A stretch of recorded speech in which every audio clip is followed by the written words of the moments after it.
रोखठोक वार्तांकन, रोखठोक बातमी। पोलिसांच्या 19 वाहनांचा ताफा, 160 बांगलादेशी आणि बोगद्यात अपघात। मुंबई पुणे एक्सप्रेस वेवर घडली घटना। अनधिकृत वास्तव्य करणाऱ्या बांगलादेशींना पुणे या ठिकाणी घेऊन जाणाऱ्या तब्बल 19 पोलीस वाहनांचा ताफा निघाला असताना रसायनी पोलीस ठाण्याच्या हद्दीत भातान बोगद्यात त्यातील काही वाहनांचा विचित्र अपघात झाल्यानं एकच खळबळ उडाली आहे।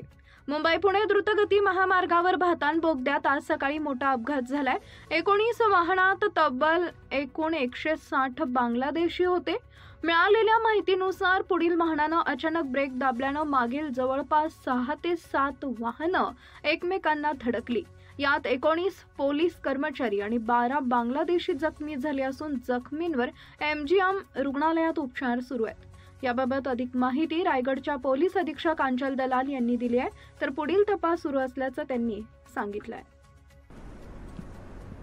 रायगडामध्ये रसायने पोलीस स्टेशनच्या हद्दीमध्ये पोलीस वाहनाचा अपघात झालेला आहे।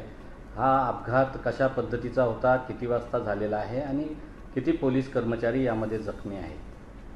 आज सकाळी जवळपास 19 वाहनांचा एक पोलीस कॉन्वॉय मुंबईवरून रवाना झालेला होता। त्याच्यात 160 इलिगल बांगलादेशी इमिग्रेंट होते, ज्यांना पुण्याला ते घेत जात होते बांगलादेशला परत डिपोर्ट करण्यासाठी।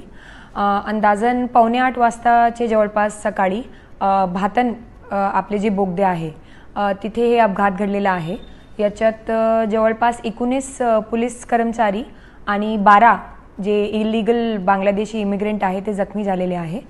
यापैकी एक आपले मुंबई पोलीसचे कर्मचारी आहे विजय माने म्हणून, त्यांना जास्त लागलेली आहे आणि त्यांचा उपचार एमजीएम हॉस्पिटलला चालू आहे नवी मुंबईमध्ये।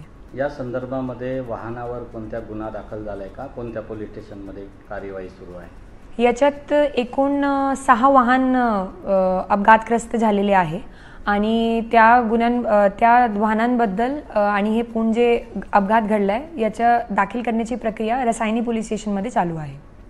महाराष्ट्रातील महत्त्वाच्या आणि ताज्या बातम्या पाहण्यासाठी आमच्या जय हो न्यूज चॅनलला सबस्क्राइब करा आणि बेल आयकॉन प्रेस करा।